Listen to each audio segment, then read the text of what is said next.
जे नियमात अधिकृत असतील त्यांच्यावर काय नाही होणार. विक्रांत पाटील लास्ट. सन्माननीय सभापती महोदय, थोडक्यात हे मी आपल्याला फोटोग्राफ सभागृहासमोर ठेवतो की ज्यामध्ये नद्यांच्या पाण्यामध्ये हे रक्त मिश्रित पाणी येत आहे. मी हे पटलावरती सुद्धा देतो. हे सगळे फोटोज आहेत. मी पेनड्राईव्ह आपल्याला या ठिकाणी देणार आहे. या ठिकाणी मला मंत्री महोदयांना स्पेसिफिक मागणी आहे की मालेगावचा हा प्रश्न आहे आणि नाशिकच्या कुंभमेळ्याच्या अनुषंगाने प्रश्न आहे. त्यामुळे इथल्या अनधिकृत कत्तलखान्यांवरती कारवाई कधीपर्यंत होईल सभापतीमध्ये हे जर स्पेसिफिक आलं तर ह्याच्यामध्ये हा लॉजिकल एंडला विषय जाऊ शकतो. तिने सांगितलं की अनधिकृत कत्तलखान्यावर कारवाई करण्याचे निर्देश दिलेलेच आहेत. ते कदाचित द्यायची देखील आवश्यकता नाही कारण ते नियमामध्येच ते आहे. परंतु तशा पद्धतीनं अधिकारी करत नसतील तर आज सभागृहातनं ते निर्देश दिले जातील. लक्षवेधी क्रमांक 4 प्रवीण दरेकर. आता isakal.com आहे देशातील नंबर 1 ची मराठी न्यूज वेबसाईट. प्रत्येक अपडेटसाठी isakal.com ला नक्की भेट द्या. सभापती महोदय, सन्माननीय सदस्यांनी खालच्या सभागृहाचा जो उल्लेख केला आहे त्या सभागृहामध्ये गृह विभागाला काय निर्देश दिलेले आहेत ते तपासले जातील आणि त्या पद्धतीनं कारवाई करण्याचे निर्देश दिले जातील. लक्षवेधी क्रमांक 4 प्रवीण दरेकर. लक्षवेधी क्रमांक 4 वितरित केल्याप्रमाणे सभापती महोदय, रत्नदुर्ग किल्ल्यालगत भाटकरवाडा आहे. तेथे समुद्रात टेळणी पाणबुरुजाजवळ भराव टाकून अतिक्रमण केलं गेलेलं आहे. पेठ किल्ल्यातील ग्रामस्थांनी बंदर विभाग आणि रत्नागिरी नगरपालिकेकडे अतिक्रमणासंदर्भात तक्रारी दिलेल्या आहेत.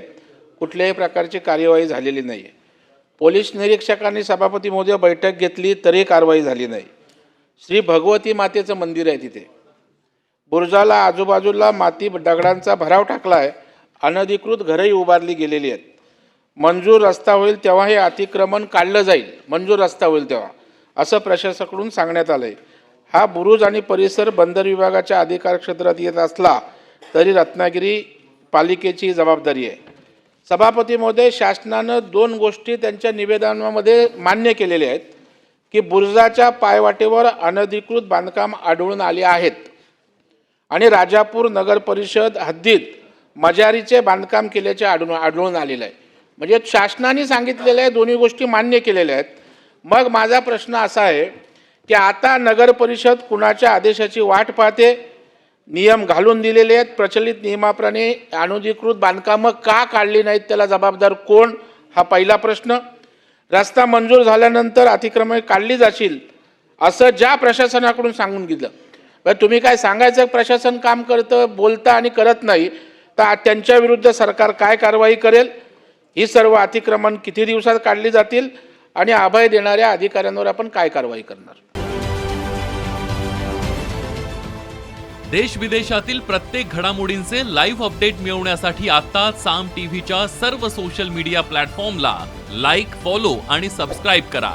तसंच सर्व नोटिफिकेशनसाठी बेल आयकॉन प्रेस करायला विसरू नका.